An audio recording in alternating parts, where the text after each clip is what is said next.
What's up everybody, John from Old Running Farm here. Thanks for joining us. In today's video, we are gonna try to have a little milling marathon here. So as you can see behind me, I have got a ton of logs down here in the wood yard. We not only have those, we also have these and also those and lots.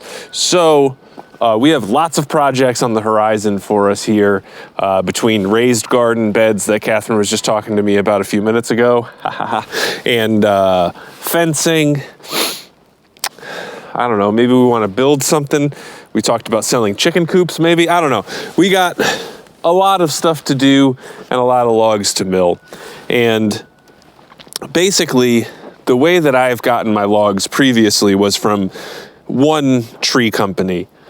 But they had since, you know, it's really up to the work to dictate the logs that I get.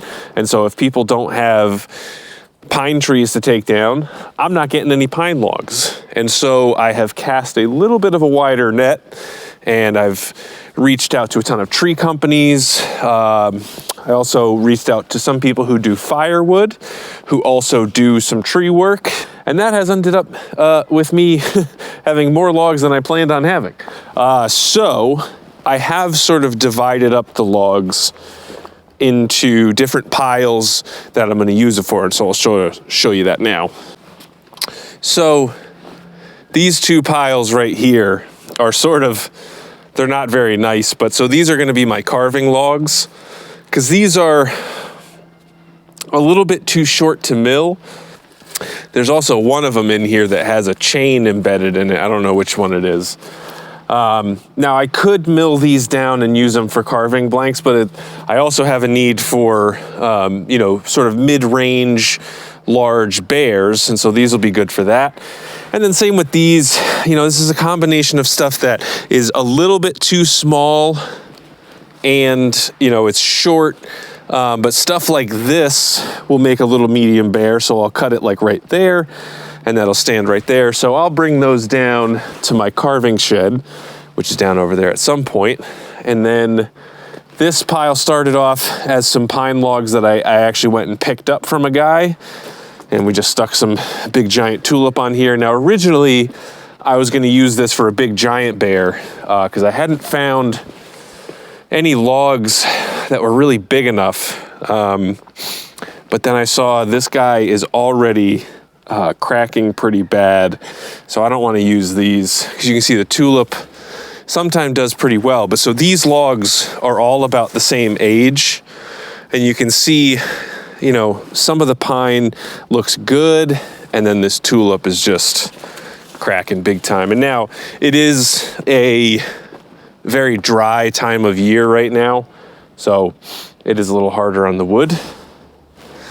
Then over here, so I got two piles of cedar here that I definitely need to work through, and I think there's a couple spruce logs in there. So basically, these I picked up from a guy who's actually a local tree farm, and I love cedar. I carved some stuff out of it, and I also, it had, you know, he had some big enough pieces that I could also mill and hopefully sell. And then this is just a big pile of pine. So this pine is all gonna be used for carving, or not all of it, but a lot of it's gonna be used for carving. And then over yonder, there's some birch and spruce over there. So I've basically found that spruce is a little too hard to be ideal for carving. Excuse the mess over here, I'm working on it. So the spruce is basically gonna become building material in addition. And so when I actually got some spruce from my main guy, he brought some of this birch here. Now, like, I don't know how much I'm gonna be able to mill out of this one. You know, it's maybe like 10 inches across. This guy I'll probably turn into firewood. But, you know, there's a couple big pieces there. And even with this spruce, you know, this one is actually pretty small, but I'm hopeful that I can get at least a 4x4 out of that or something. We'll have to see. So I think one of the main things that I wanna mill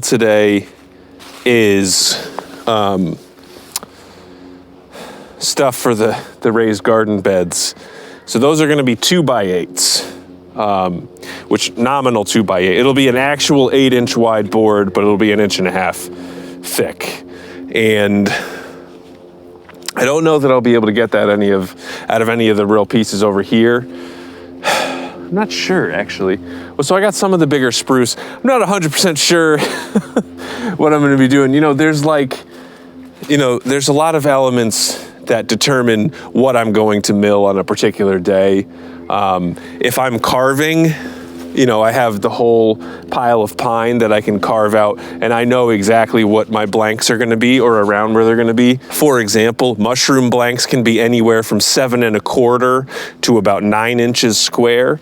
They can also be, oblong, so they can be like a 7x10 too. So that's what I know from there. But, when I'm milling like right now, so I need 2x8s, I just have to sort of look at what I have in the front of the pile, because I don't want to go through and reorganize the pile every time I mill something.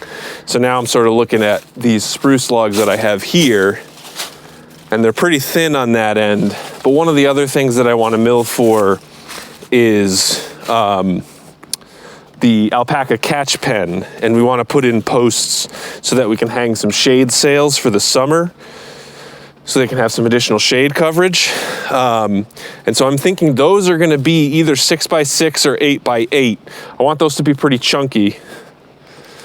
So maybe that's what I'll do.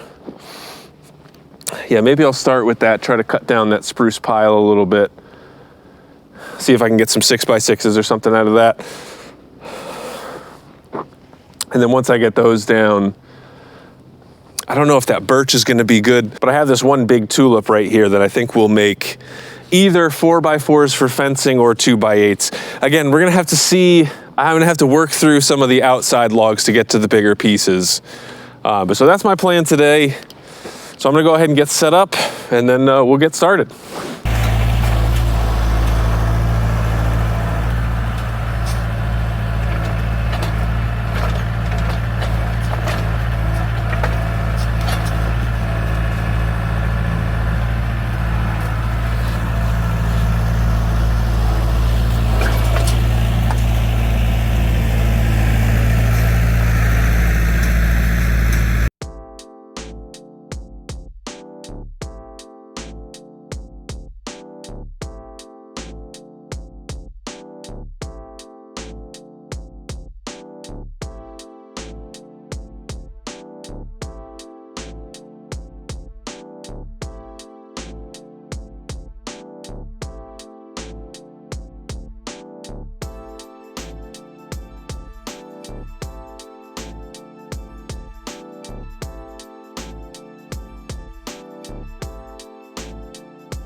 All right, so that was a perfect example of why I hate milling small stuff.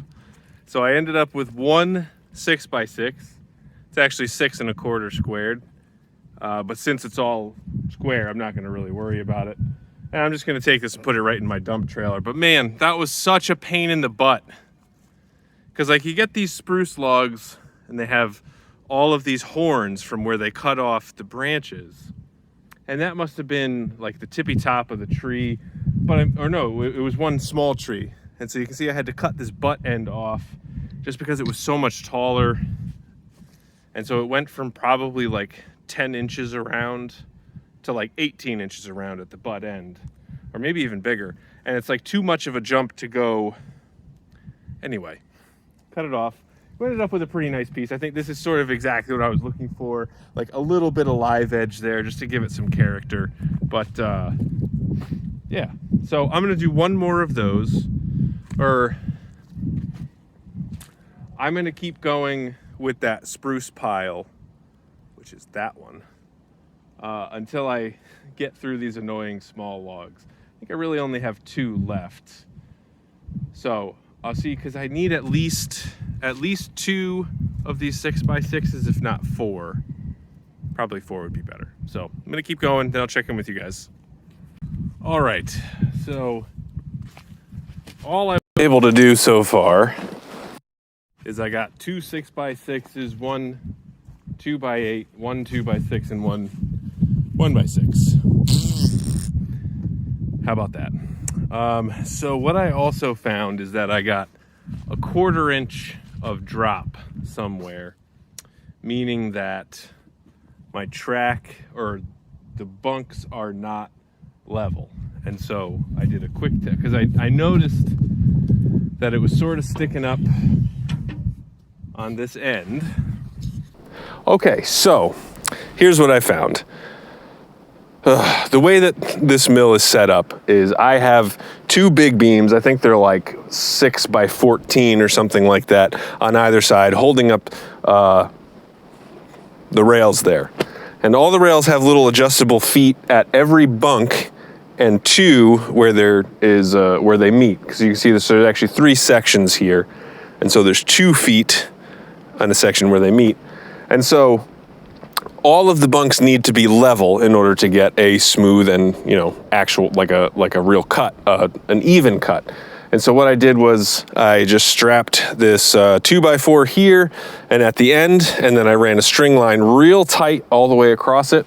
And I took a tape measure and I measured the distance from the top of the string line to the top of the bunk. And I found that several of these were out of whack.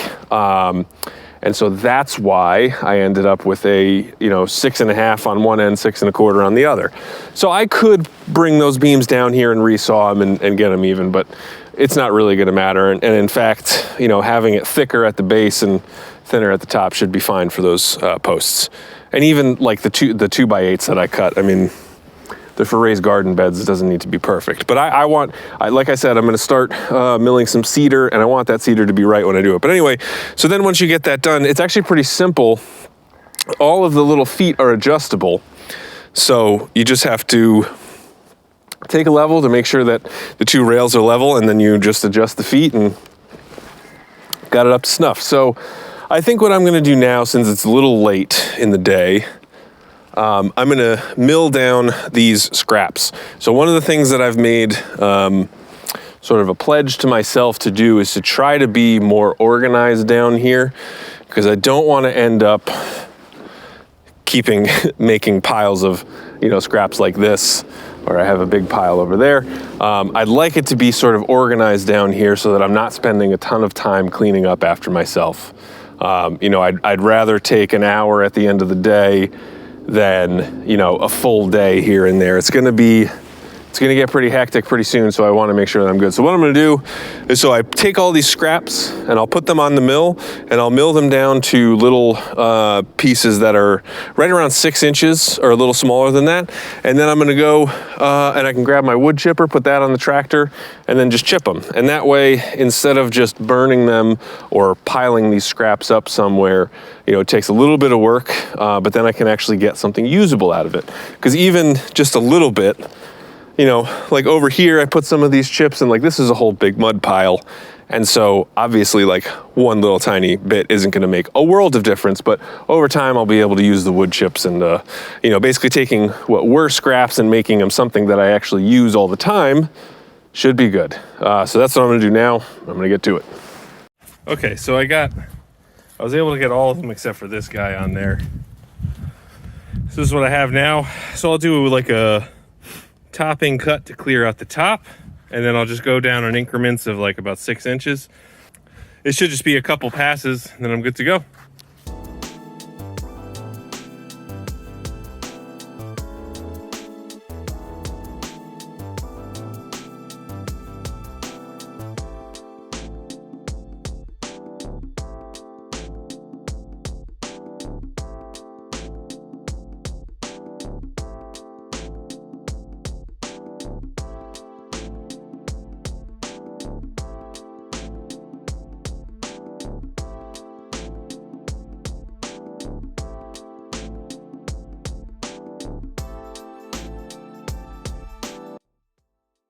All right, so this is the pile of wood chips that we ended up with. I mean, that's maybe half a yard, maybe a yard. It's hard to say because it's piled up pretty good. But, you know, all in all, I think that's a much more usable thing than a bunch of slabs with bark on it, top cuts. So anyway, I am ready for bed at 5:30 p.m., right? Anyway, thank you guys very much for watching this video, and I will see you next time.